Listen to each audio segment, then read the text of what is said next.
Welcome to the Heartbeat Podcast, conversations about the future of Freemasonry. I'm Trevor Eliott. I'm Keven Kidder. Let's talk about how we keep the heartbeat of the craft strong. Welcome back to the Masonic Heartbeat, the podcast where we talk about the state of Freemasonry today and how we strengthen it for tomorrow. I'm Trevor Eliott. And I'm Keven Kidder. And this is the Masonic Heartbeat. Keven, I've been thinking a lot about first impressions lately. The first time someone walks into a lodge or into a shrine, they're excited, but also a little unsure about what they're exactly stepping into. Do you remember the first few meetings that you were at when you joined Freemasonry or the shrine and how you felt? First meetings I remember outside of going through the ritual part, I felt I was just another number to them. As soon as I was raised to a Master Mason, that next meeting I was pretty much told, hey, you're going to be sitting in the chair next year. Here's where we're going to put you. And then it was just kind of like a number after that. I was just there to make their stats look good, I guess I would say.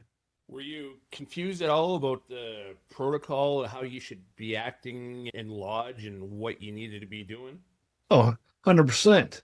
I was told one thing, but how everybody was presenting in lodge was completely different. One example that comes in, we should not have the lodge I was raised in, we should not have beverages or water with us at our stations or places, but yet there was people that had like their water bottles or even a soda sitting there with them. So it's confusing. You mentioned this, but now you guys are doing this kind of situation. So are we wishy-washy, haphazard? Or was that just to please some old guy sitting over here that you just told me that we couldn't do this? Now, your first time that you were in lodge after you initiated, were you concerned at all with where you should be sitting or with when you should be talking? Or I wouldn't say concerned, more than confused. Like I said, previous episode, I joined because of my grandpa, so he gave me a kind of a heads up of certain things. Okay, yeah.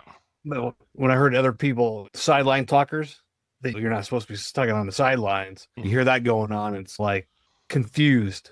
You're not following the order or whatever we want to call it. Protocol, yeah. Protocol, thank you. Great word, protocol. So for me, that's what it was for me. But if it wasn't for my grandpa, I probably would have been confused of where to sit, not to sit. Going through, you forget when you're supposed to salute and not salute and how to do it. Pretty sure I would have forgot some of that. Did you have problems engaging with other members, that people who had been part of the lodge or part of the shrine for a while and you're the new guy coming in? For me, it wasn't difficult because I am a pretty out there, personable person. I have no problem approaching you. So for me, it wasn't, but I have seen that where people are afraid to approach the seasoned nobles or seasoned brothers because they're new and they don't know them and they don't know how they're going to react if they go bother him. Were you surprised at all about the actual atmosphere? I'm going to say no, because I didn't know what to expect, I guess I would say. Okay, yeah.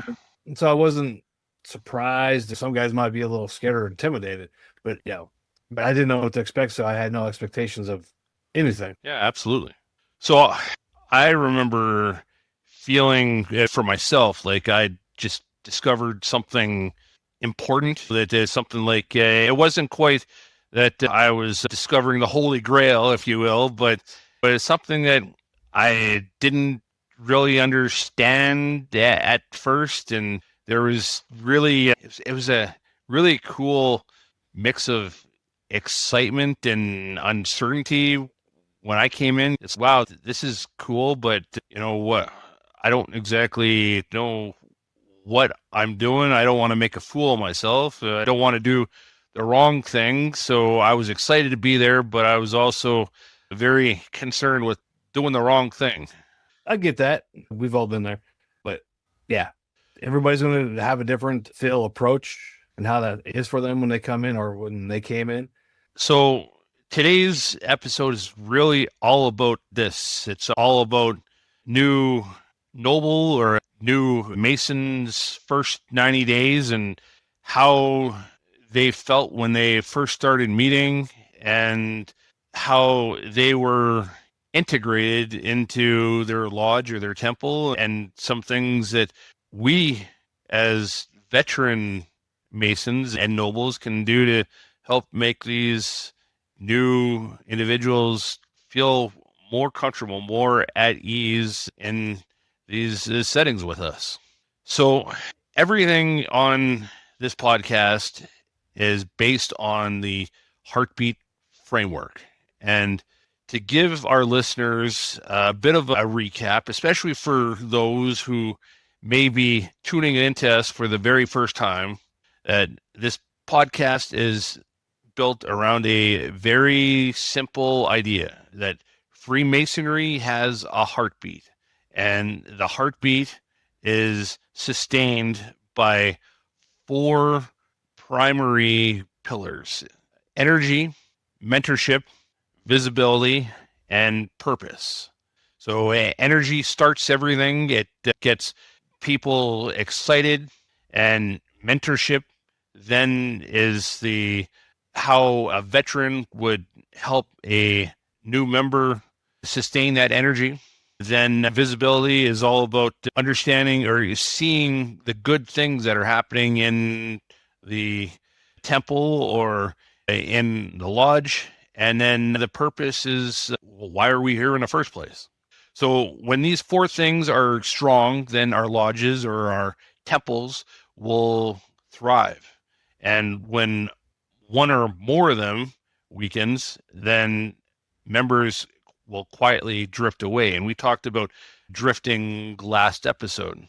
And for our listeners, they should also know that we are going to use examples in both the Blue Lodge and in the Shrine world, because that's the experience that Keven and I both come from. Keven, can you tell me about what energy means to you in terms of the Masonic world? Energy, to me, it means you got to be positive about everything. That positivity, you show negativity, and that's going to filter down.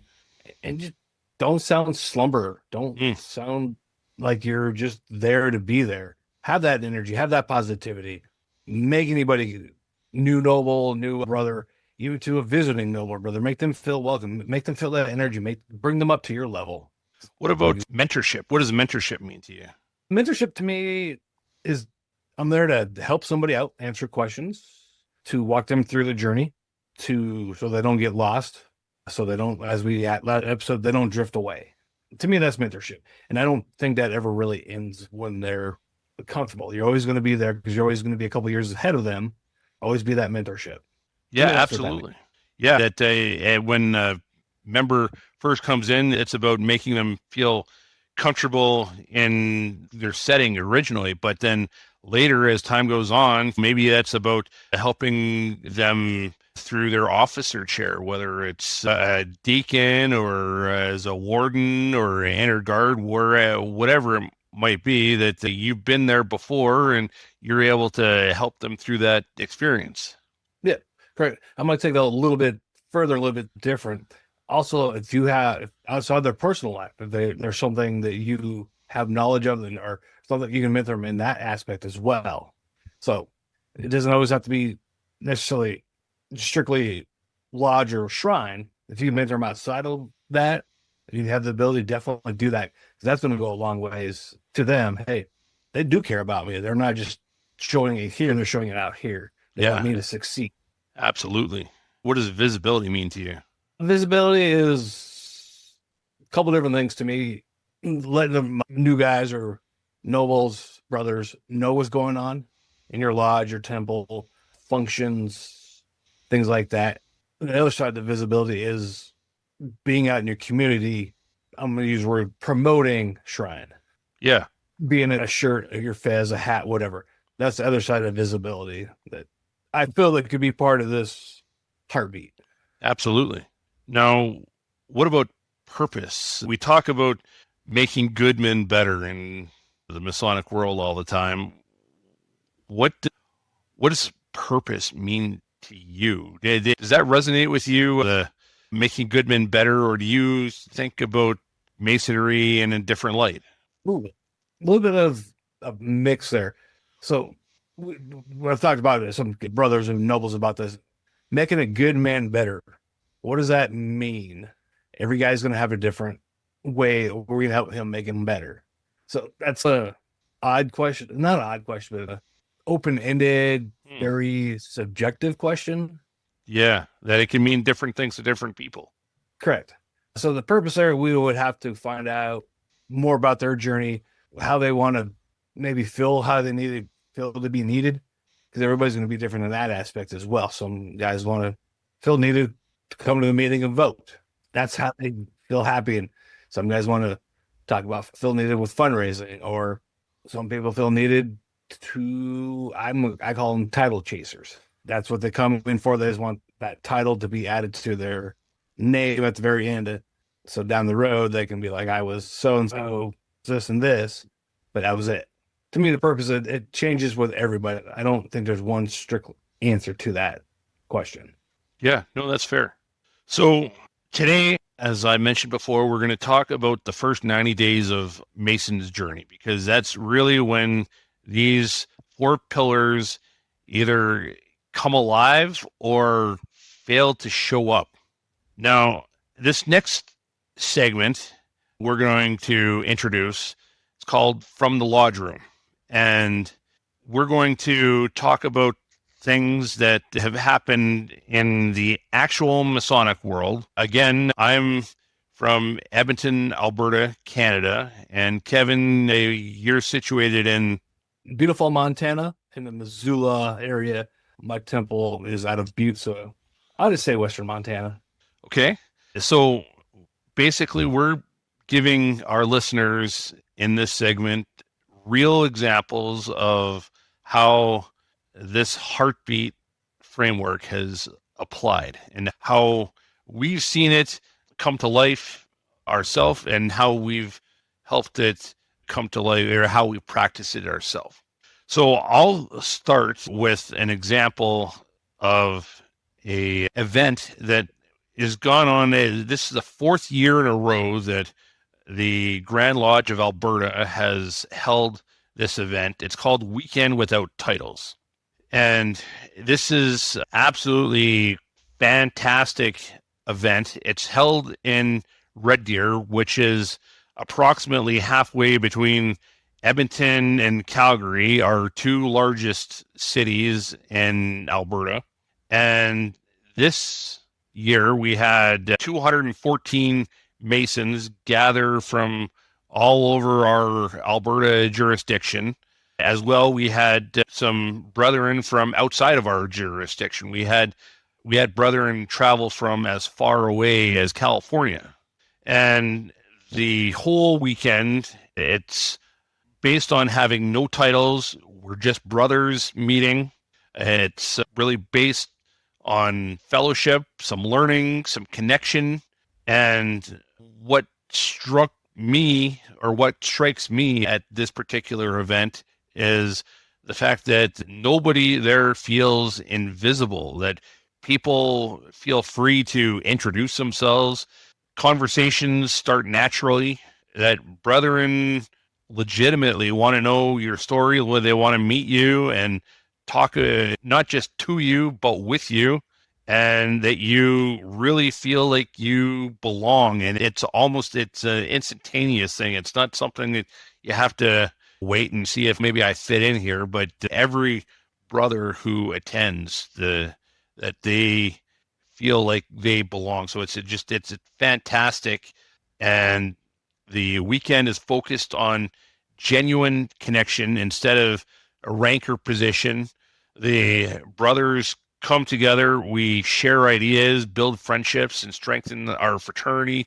We have keynote speakers, and we have a number of breakout sessions, and then we also have some fraternal bonding. Like our big event at the end of the week, or at the end of the weekend. So last night we had a big Marchtoberfest, and the whole hall was decked out in your traditional German Oktoberfest decorations, and we had chicken with spätzle and pretzels, and yeah, it was a fantastic night. And this is something I think that all jurisdictions would really do well in putting on. And one of the keynote speakers that I really resonated with is something that I had no idea before this weekend anything really about Prince Hall Freemasonry. And we had Brother Aaron Washington, the Deputy Grand Master of the Prince Hall Grand Lodge of California. So he was there. And we also had the Grand Master himself who was there. But last night, Brother Aaron presented a powerful example, really talked to us about how Prince Hall Freemasonry came to be, and his journey that included being a worshipful master multiple times and then being elevated to the 33rd degree in Scottish. And it was really fantastic to hear him speak, and not just about Freemasonry itself, but how Freemasonry is strongest when we build bridges between our various lodges and between other groups. That participation is really all about having strong relationships. And that's something that I think is very important to a Mason's first 90 days. Masons can go into lodge and you'll feel right at home because everybody's your friend. Everybody knows your name, and having that relationship is huge. So that's something that I really enjoyed this past weekend, and is really a prime example of what this heartbeat framework is all about. So I do have one question on that. Anybody wear the lederhosen, whatever that's called? Yes, we did, and I have photos to prove it. But we're gonna have to see some of those photos now. Yeah, it was a fantastic time. If you want to see some of those photos, I highly recommend connecting with me on Facebook. You can look at it for me, Mr. Fancy Fez, and you can see some of the photos from this past weekend. All right. Another thing at the beginning of this section here, you mentioned nobody has to ask if they fit in here. And I think that's a very strong phrase that a lot of guys will ask themselves, do I fit in here? And that's something we should look at maybe down the road, of digging more into that and how to make people feel that they are welcome and fit in there. Absolutely. A lot of guys, titles do come up quite a bit. A lie. Some, like I mentioned just a little bit ago, some people I call them title chasers. So I like the idea that the weekend without titles. And I think that phrase, if I fit in here, that's something that I think even this heartbeat that you're working on, that you've worked on, will address that. But I think we should touch that a little bit more down the road. Absolutely, 100%. Kevin, tell me of something from Montana that's happened over the last couple of weeks, and is it something that our listeners would be interested in? A couple of things I've been done here last couple of weeks is a couple of weeks ago, one of our shrine clubs here in Montana, over in Dillon, Montana, they do oyster feed every year. They get oysters in, raw oysters, smoked oysters, fried oysters, oyster chowder. It's a big event over there in I'm going to say small town in Montana. Yeah. So I was over there and great time, decent turnout this year. Weather, I think, played a lot with our turnout because it was really nice in Montana that weekend, like 70 degrees. So I think a lot of people were out camping already. It was very odd, but just to turn out there and the support the community shows for that shrine club is amazing. But on top of that, we had a new guy who was starting his Masonic journey that following Monday. He came over to help because the two of his friends are Shriners, and they're the reason why he's coming into the shrine, because he sees what they've done and the fun they're having in the shrine. Yeah. So that kind of goes back to visibility, of mentorship, things like that. So his 90 days to me started that weekend. Cool. I talked to him. I reached out to him. I actually did a little interview with him. I'm going to work on posting on OnlyFez's. Guy's a quiet guy, but I think I can get him out of his shell. Give me those 90 days. He'll come out of that shell and not be quiet. Yeah. So the following Monday, I went over to Butte, Montana, where he was going in for his first degree, and I was there for that. that mentorship, it falls in that mentorship and being there for that. Start that journey in 90 days. Start it before the 90 days starts. Start pre-90 day. Get to know the guy. Talk to him. Shake a hand. Whatever. Yeah, that's fantastic.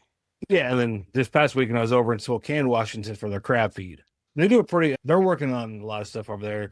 Their mentorship, their membership guy, and membership guy for their mentorship. I think they're going to do really well growing their temple. I think I'd love to get him on the podcast here down the road as well. Absolutely. So that's my things here the last couple of weeks. And just seeing that brotherhood, that camaraderie after the crowd feed was there. The cigar lounge in Spokane. Go down there, just bullshitting with the brothers. There's one guy that he's going through his fellow craft degree. He just took his fellow craft degree not too long ago. He was down there. They invited him down to come down and have cigars with all the Shriners and Masons. They didn't leave him out. That's cool. That'd be getting everybody involved. When we talked about that last week, how if you got an opportunity that you invite the brother over, ask him to come and sit down and have a beverage or let's chat. And it all starts by asking them to come on over, including them. Yep. Right there. The word include them. Get out of your cliques. Include the new guys. Yeah. So there we go, folks. There's a few examples of things that have happened in the Masonic world where this heartbeat framework is actually being applied. And we definitely encourage you to think about how this framework applies in your own lodge, your own temple, and how we can start strengthening this together. So now, Kevin, I'd like to introduce a story about a new brother, and we'll call him Daniel. Daniel has been curious about Freemasonry for several years. He'd seen the square and compasses. He heard about the shrines work with the hospitals, and he wanted to be part of something meaningful. He finally submitted his petition. He was excited and maybe a little nervous, but he was hopeful about what this was going to bring to his life and how he was going to be positively impacted as a man. So now what happened next will determine whether Daniel became a lifelong Mason or he quietly drifted away. That this brother, when he came in, like I said, he was nervous and didn't really know what to do with himself. He was brought in, he was initiated as an entered apprentice, and when he went to lodge, the next meeting, he didn't know who to go and speak with. There seemed to be a lot of different cliques in the festive board area, and everybody was talking. Everybody was happy, having a fantastic time, but nobody really saw Daniel come into the lodge, and Daniel didn't really know what he should be doing. So he grabbed a beverage and he sat at the table by himself because nobody invited him in as part of the conversation.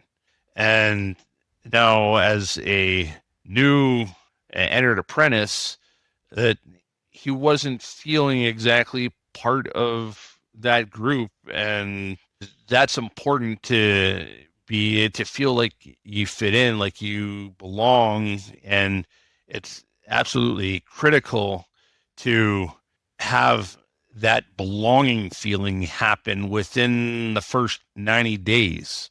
Have you seen anything like that happen in your own lodge? Oh, yeah, definitely. I think it maybe touched on this on the first episode. Remember sitting there, this guy came in to visit the lodge before we had a state meeting. I talked to him, got to know the guy a little bit, and he left and never came back. I saw him out in public, and I asked him, like, hey, showed up in you seem pretty interested with it. So nobody else came up to talk to me. I didn't feel welcome. I didn't feel wanted. So why would I come back? And so yes, I have seen that. Sadly, it probably happens a lot more than anybody's going to admit to. So we're going to explore this in more depth here, and we're going to look at this in 3 stages. So the first, we're going to look at it in the first 30 days, then the second and the third 30 days. So basically 1 month at a time. And each stage represents a different emotional experience. Each stage presents different opportunities for the new brother, the lodge brothers that he's joining, to be able to create that connection. And each one of those stages contains moments where that brother will either be drawn closer in or he'll begin to drift. And many of these ideas were actually echoed at Weekend Without Titles and in part of the educational pieces that these brothers brought in. So I'm going to bring in some examples from some of the education pieces that they brought in, but it's really about creating a connection and a shared experience, an intentional engagement between this brother and his new lodge brothers.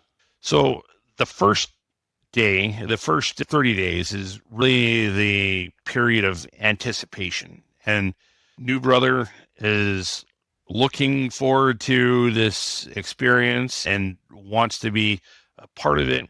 And he's anticipating things, but very uncertain. And you and I both talked about being uncertain at the start of our journeys. And I think that every brother has a certain sense of uncertainty. I think you, as second generation, probably felt a lot more comfortable, a lot more at ease than I did, because when I came in, I didn't have any family. I didn't have any friends that were Masons. That this was a journey that I was essentially taking by myself. The one reprieve that I had for myself is that my wife was former Job's daughter, and she knew about Freemasonry, so she put me at ease a little bit.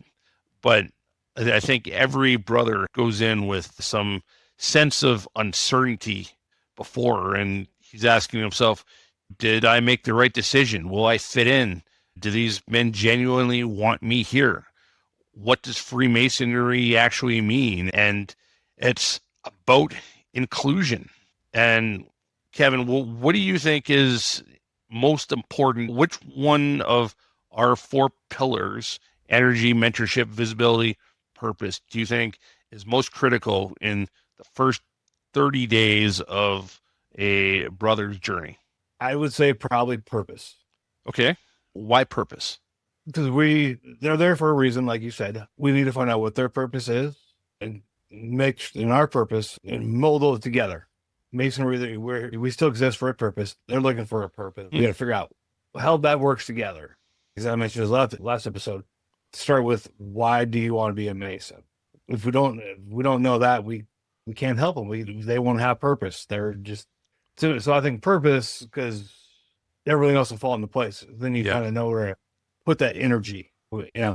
How much energy is this guy a super high energy guy, and his purpose is here to become a better man and work for his community. So we got to match that energy. Yeah, and I think that for me, the first month is really a split between purpose and energy, because you have to. A man knows why he's coming in, but at the same time that you need to have a certain level of energy, a certain level of positive energy, because if there's no positive energy, then that guy's not going to want to come back. Correct. If it's the negative Neds and that's all they hear and there's no positive energy, they're going to be like, yeah, why did I join this organization? And it's just one particular lodge out of hundreds and thousands of lodges out there in the world. Yeah, for sure. Kevin, what do you think our listeners could do in their own lodges, intentionally or unintentionally, that would either increase or decrease energy for the new candidates, new members in the first month? So let's talk about some of the things that would create or increase energy.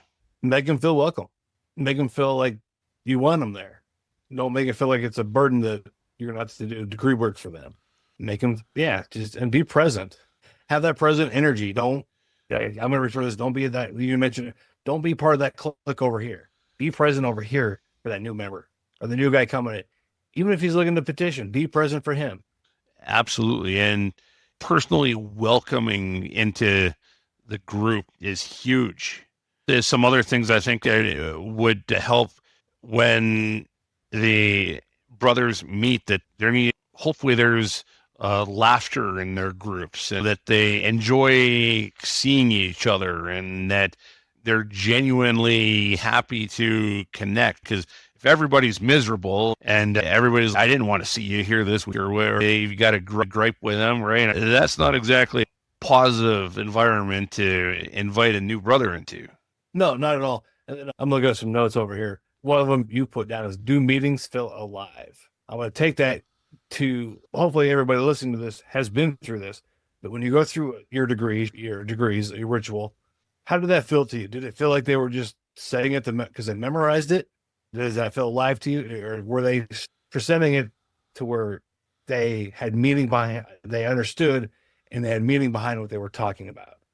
Yeah. And I think that's part of that energy of, was that degree work alive, or was it just, let's get them through, go home?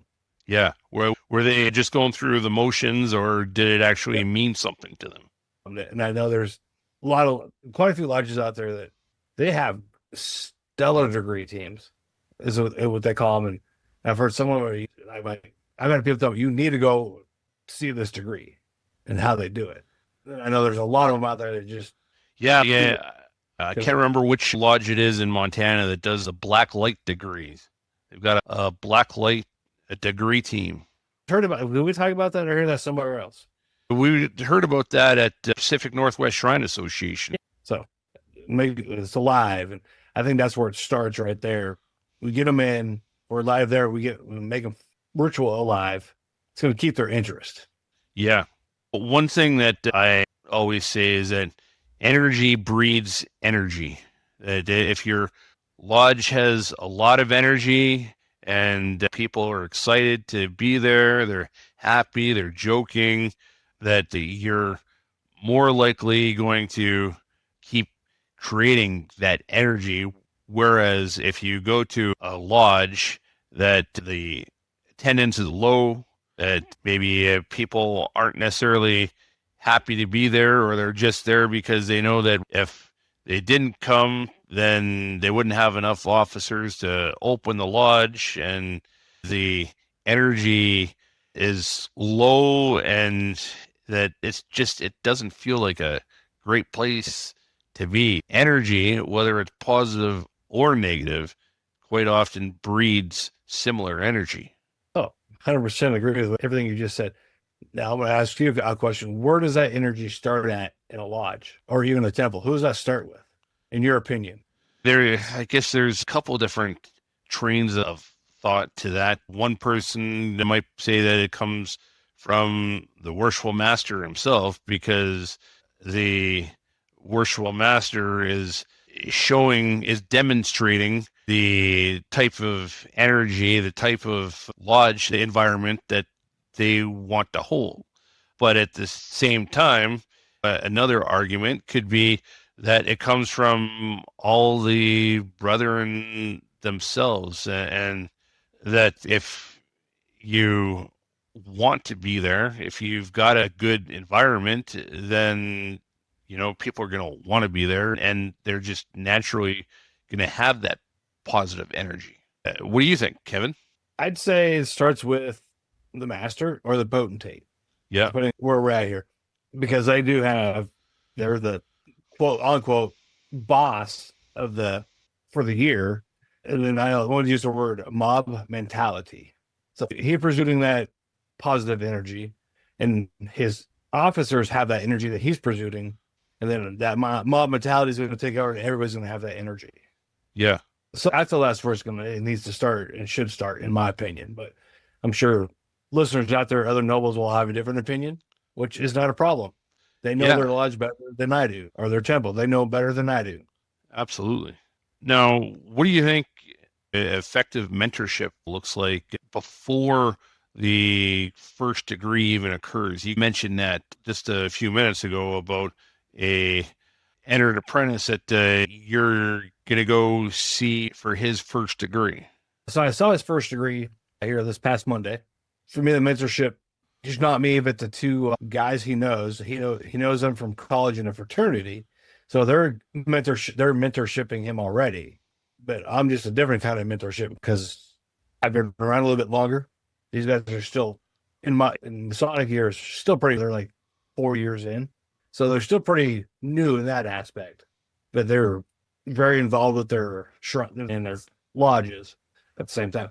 So that mentorship to me started right there, and it's just, hey, my name's Kevin. We introduced I got introduced. Told me, I'm like, cool. You're from Azil? Awesome. If you need help, let me know. Here's my number. Let's keep in touch. I'm here for you. Let's get you through. I'm going to help you on your journey and get you where you need to be. Yeah, I think that's fantastic, because then that brother feels confident about the fact that, he made the right decision to come and join the fraternity, and he feels at ease with what he's doing, that he doesn't completely feel like a fish out of water. No, like I said, he's the guy I interviewed. He's a quiet guy, but like I said, me doing the helping mentorshipping him, we'll break him out of that shell. He'll be like me here pretty soon. So now, what signals to a new candidate do you think that he belongs or doesn't belong? What signals can new member get from their own lodge that really demonstrates whether his lodge accepts him or not? Ooh, that's a good question. If it comes down to if they invite him into their, again, we've talked about this. I hate this term, clique. Sadly, we're a cliquey. They invite him into into their clique. There's one or two cliques. Then I feel he might feel welcome or invited, but at the same time, he's going to alienate the other clique over here. Or they're going to alienate him, be like, oh, he's over there. He's no longer going to be one of us. Yeah. So here in Missoula, we have 2 lodges and quite a few within a 30-minute drive. We have a couple other lodges. And I always tell people, hey, what lodge should I join? I'm like, go visit both lodges or every lodge in your area. See where you're going to fit in at. Don't go to this one because it's 5 minutes from your house. If the one 15, 20 minutes from your house is where you're going to fit in. So to me, that's where it starts. We got to be, as a mentor, even a mentor right there. If we meet the guy, someone introduce us, mentor him to go to that lodge, but be there for him when he joins a different lodge. Nothing says you can't mentor somebody from your lodge to a different lodge. Oh, totally. And I know in my own journey, I've got brothers in other lodges that I'm happy to say continue to mentor me even after being in for a dozen years. And that's really cool when you're able to develop those relationships with the visitors. So yeah, that's cool. Yeah. And for me, I still have mentors even in or within the Pacific Northwest. I talk to guys from all over, from Montana to Alaska down to California. A couple guys down there. It's a never-ending journey. It's like I mentioned, mentorship never stops. Yeah, absolutely. So here's some questions for listeners to consider about their own lodges. Who contacts new candidates in your own lodge? How quickly after petitioning does a candidate feel connected? Would a new candidate describe your lodge as welcoming? Do new candidates meet multiple brothers early in their journey? And would a new candidate feel missed if he stopped showing up? Because belonging is not communicated through ritual, it's communicated through relationship, and we need to build those relationships. Now, the second month, a brother goes through a period of orientation. So he's no longer new. Now he's trying to get his feet on the ground and find his way around. And we need to help the brother through the transition that he's experiencing. He's forming impressions about whether relationships are genuine, whether meetings are meaningful, whether the lodge itself feels welcoming, and whether participation is being encouraged.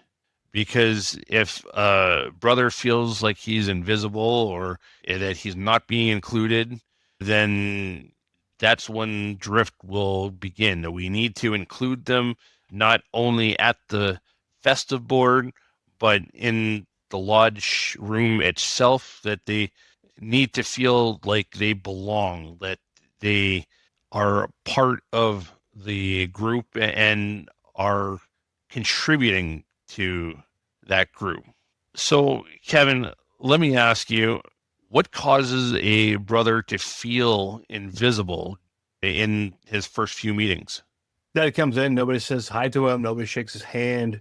If they don't do a dinner beforehand, if they do a dinner beforehand, they don't sit next to him, or they do, but they wind up talking to the guy, everybody else around him, and not including him in the conversation. To me, I'd feel invisible and be like, okay, why am I here? Yeah. I would say that part of it maybe is being confused about some of the structure or expectations that are happening in the lodge itself. Yeah, no, I agree. And, if he shows up, and the other part, if he shows up in some lodges have dress codes, if he shows up in the wrong dress code, was he invisible because nobody told him? Yeah. Maybe a lack of clarity about the next steps, that nobody told him how the journey was going to roll out or what he needed to do next. Mentorship failed on that part. So I think that brothers rarely leave because of the ritual itself, that they leave because either no one noticed that they were there or that they didn't feel welcome where they were. And yeah, you said a minute ago, Kevin, that when a brother is looking for a lodge, they should visit all the lodges in that particular area and try and figure out which one feels right to him. That it's not always about what's close or geography, it's about fit, and brother's not always going to fit in with all of the lodges because every lodge has their own dynamic. And I wonder how many lodges are out there who actually encourage a seeker to visit other lodges before they make a commitment. I know that lodges, they'll often want that candidate to come and visit with them several times for several different festive boards before they put their petition in. But how many lodges actually ask that candidate? How many different lodges have you visited with or met before you decided that you wanted to join ours? On my honest opinion, I'm going to say slim to none. I would agree. They want the numbers in their lodge to make their lodge look better, that they're growing. And it's not always, I totally get why a lodge wants their own lodge to grow, but that's not always what's best for the good of the order. No, not at all. A Mason's a Mason no matter where he joins. My lodge, somebody else's lodge. If I run into a guy in the airport and he wants to become a Mason, and I say, oh, I happen to know somebody in that area, he becomes a Mason there.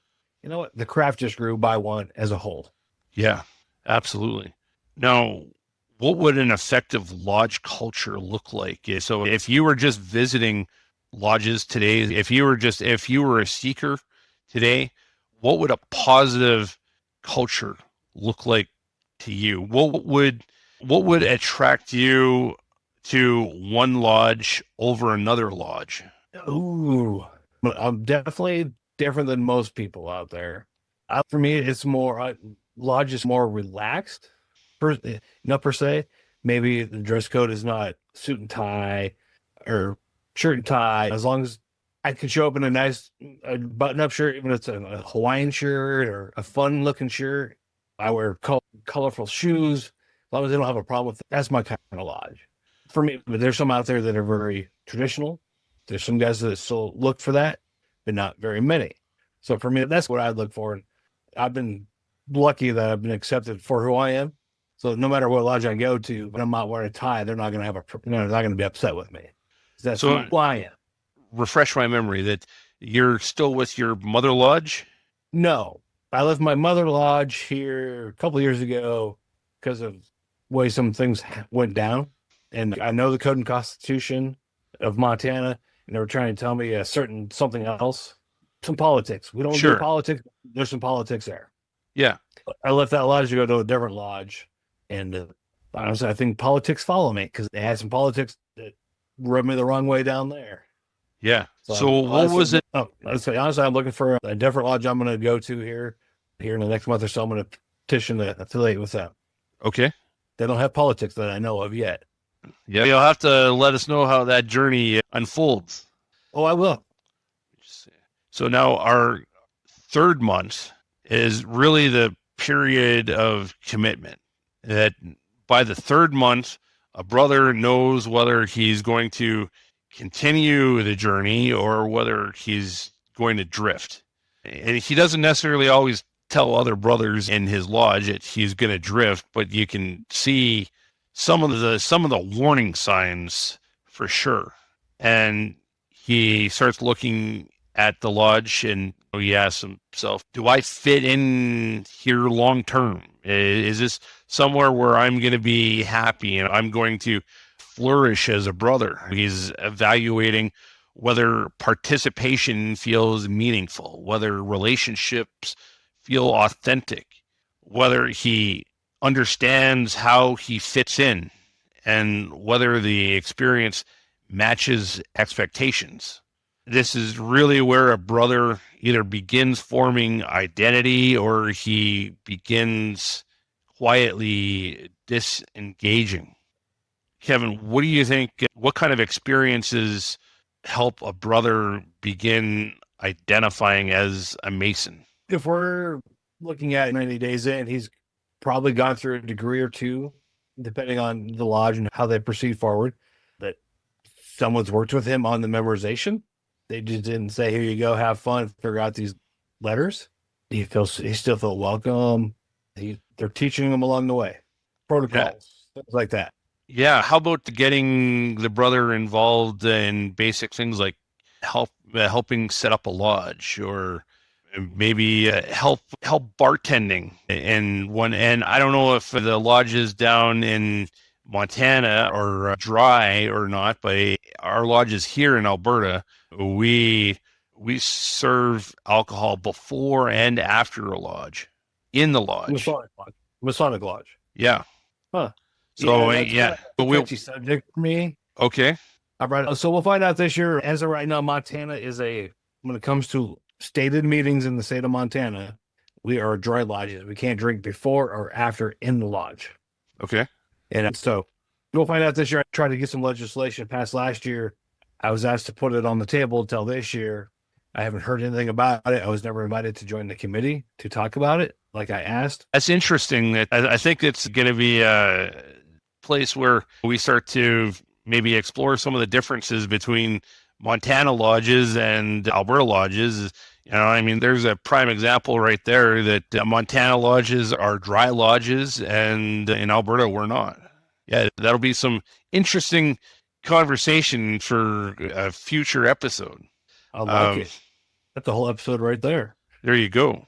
So for me, some experiences that would strengthen brothers' Masonic identity within their own lodge would be things like, do my lodge brothers actually personally know me? Do they know who I am, not just in lodge, but outside of lodge? Do we have meaningful relationships built? Do we understand the values that the lodge is trying to teach? I think that a man really begins identifying as a Mason when he stops asking if he belongs here and starts asking how I can contribute. I like that. Good way to put it. It's like, I know it was JFK, I believe, who said, ask not what my country can do for me, but what I can do for my country. And it's the same thing with Freemasonry sometimes, that it's not always about what we can take from Freemasonry, but what we can give back to Freemasonry at the same time. Keep it moving forward. No, 100% agree. That's a good way to put it. What can I give back to strengthen my lodge, strengthen everything, and keep this going for future generations? What signals do you think a brother might start to exhibit when he's drifting? Now, I know we talked about this a little bit last episode, but let's review it a little bit. What do you think it has? So what about our attendance? What would we notice with a brother's attendance? The attendance not showing up. I just actually thought about this. A gentleman I know, he was a Mason and a Shriner for, was he going on 3 years now? He drifted. It just popped in my head as soon as you said that. He drifted because of something that was said in his Blue Lodge. And I've noticed it when he was not responding to my text or answering my calls. That's when I knew he drifted pretty hard. So it sounds like family members have got him coming back to the shore. I guess that we'll put it that way. Okay. That where his journey will take him to a different lodge than his mother lodge. And hopefully that drift will be straightened out. Yeah. So for me, it was the communication of not responding to me or my texts. We used to text a lot. We'd joke when I text, we text right back, or within an hour, a couple of days go by, he never texted me. Yeah. Yeah, that would be a sign for sure. So lack of communication, not showing up to meetings. Lack of engagement at the meeting. Yeah, lack of engagement at the meeting and then not showing up, coming up with excuses why you can't show up. I got to wash my hair, whatever.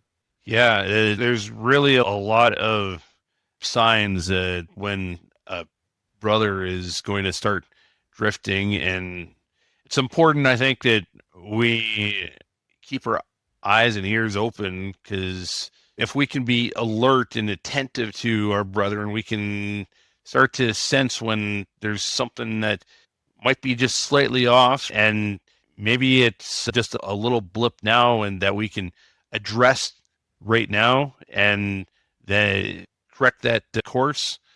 But if we let it fester, if we don't talk to them about what's going on, and we let it sit with them too long, then we'll really lose them for sure. Oh, Hunter, you just hit it on the head. Ask them what's going on. Ask them why or what's going on instead of when are you going to come back? You hit it right at what is going on, or why are you not coming? That's what we need to ask them. Oh, when are you going to come back to lodge? They're going to give you some bullshit story. Yeah. What do you think we could do to help new brothers discover meaningful contribution in their lodge?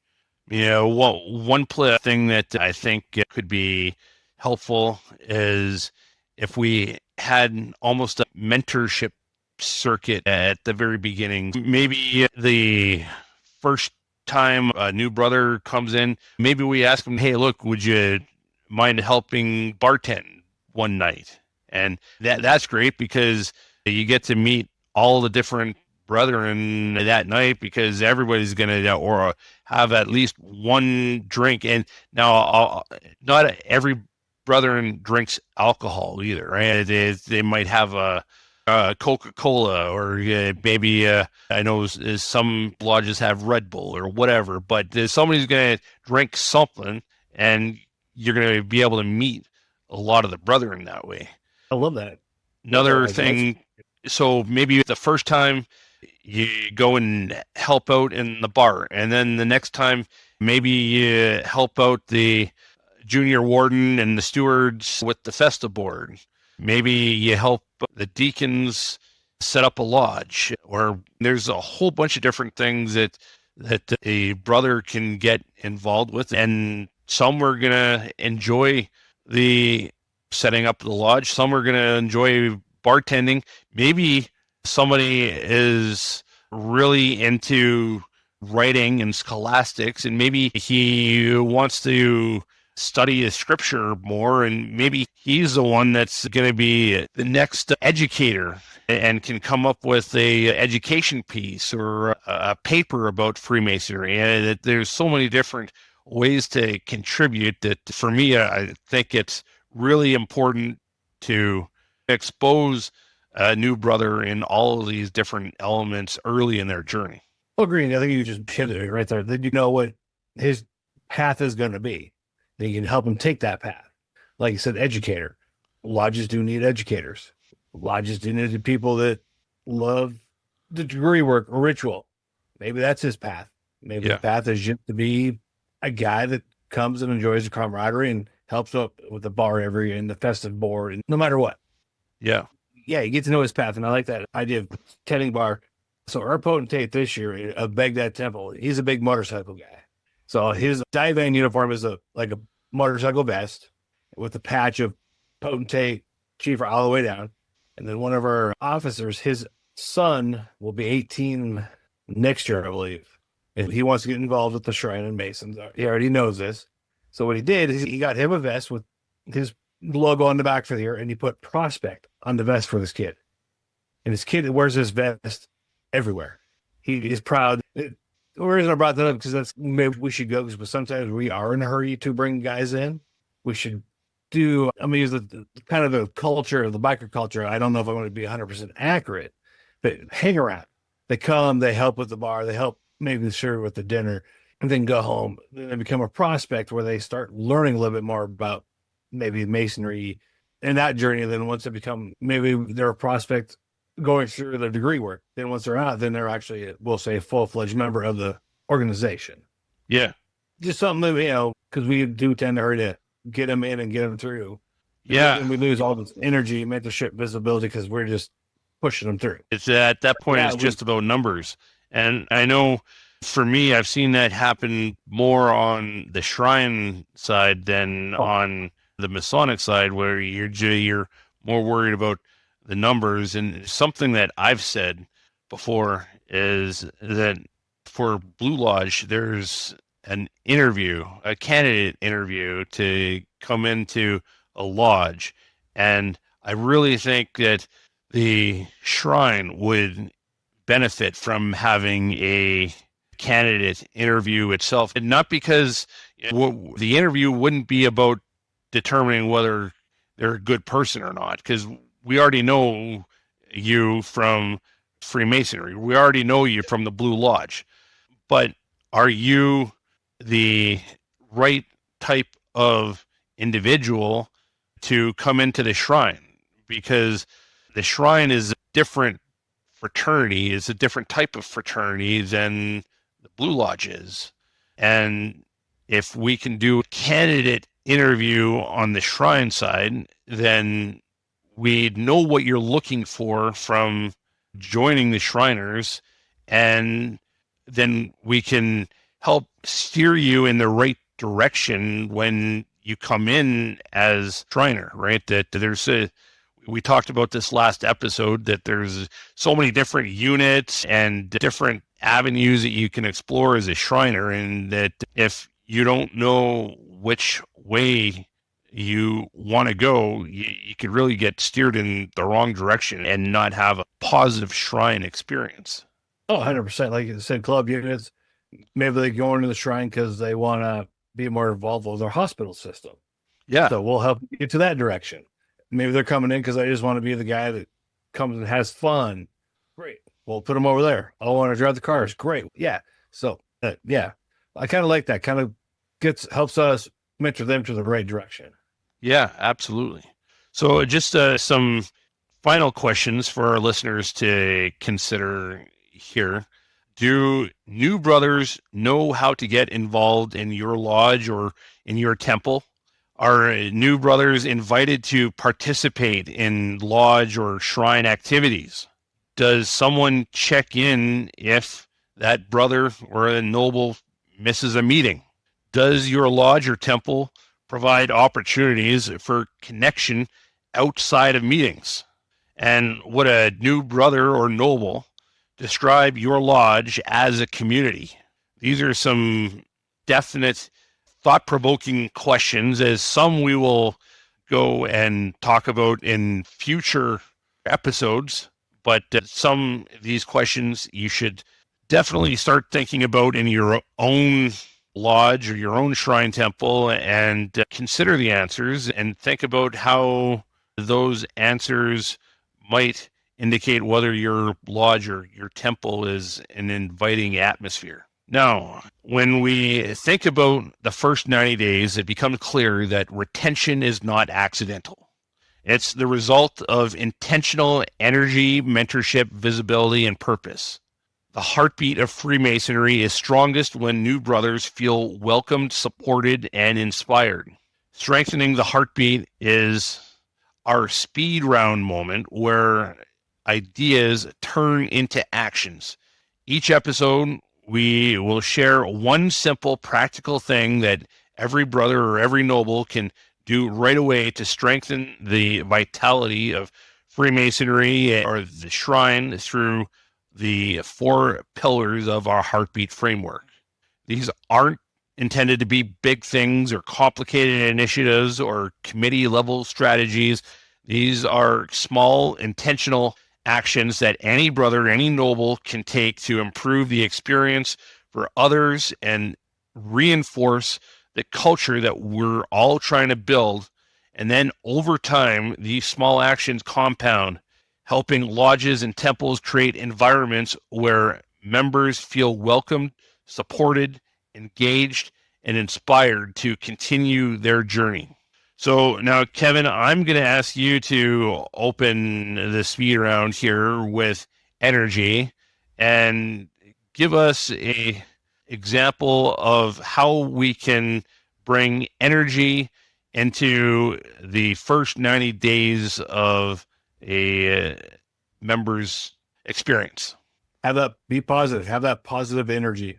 That's going to set the track or break the rails. Then for a mentorship, I'll say that the mentorship doesn't need to be complicated. That mentorship should be easy things like sending a message after his first meeting or introducing him to other brothers that he may not have met in the lodge or the temple yet. How about visibility? Visibility, make sure they know what's coming up next. If you have a lodge calendar group text, get them involved, get them on emails, let them, so they know. Call them to your personal, hey, get your calendar out. Here's what we got going on. If you need a ride, I'll come and get you. Yeah, whatever. Get them involved right away. Yeah, absolutely. That's great, Kevin. Now, for purpose, one of the most important things that we can do for a new brother in his first 90 days is to help him understand why the experience matters. We already mentioned that this episode.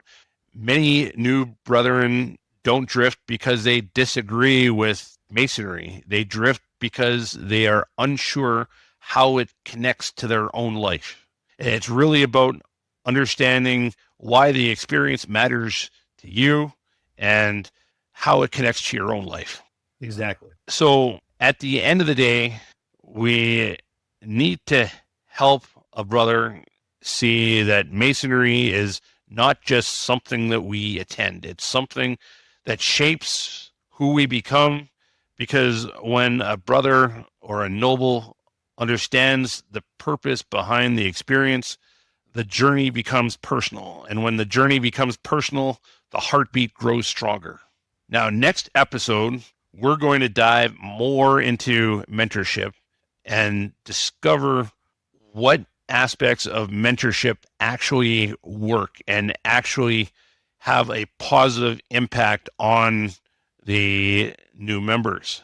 It's not about assigned membership. It's about real mentorship. And we're going to talk about what that looks like, why it matters, and how to build that in your own lodge or your own temple.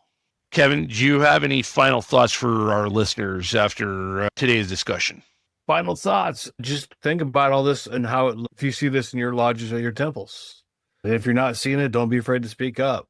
Reach out to us. If you don't agree with what we're saying, reach out to us. We'd love to have you on and discuss this. Absolutely. If we put this into practice, I think this is a good step forward, shucking that rhythm back in and getting the heartbeat going really strong. Yeah, you and I both would welcome any of our listeners to connect and engage with us. And we do have plans to include guests here very shortly on our podcast.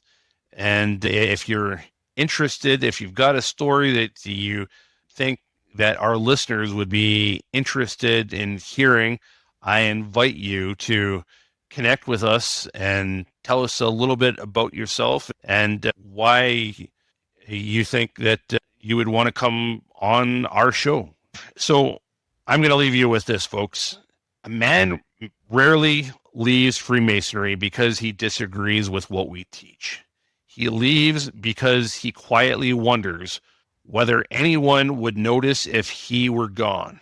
The heartbeat of the craft is not in our buildings. It lives in the moments when one brother reaches out to another. This week, I encourage you to reach out to someone new. Reach out to the newest entered apprentice in your lodge or a candidate in your temple. Walk beside him. Help him find his place. Because when we strengthen one journey, we strengthen the future of our fraternity. Till next time, keep the heart beating strong.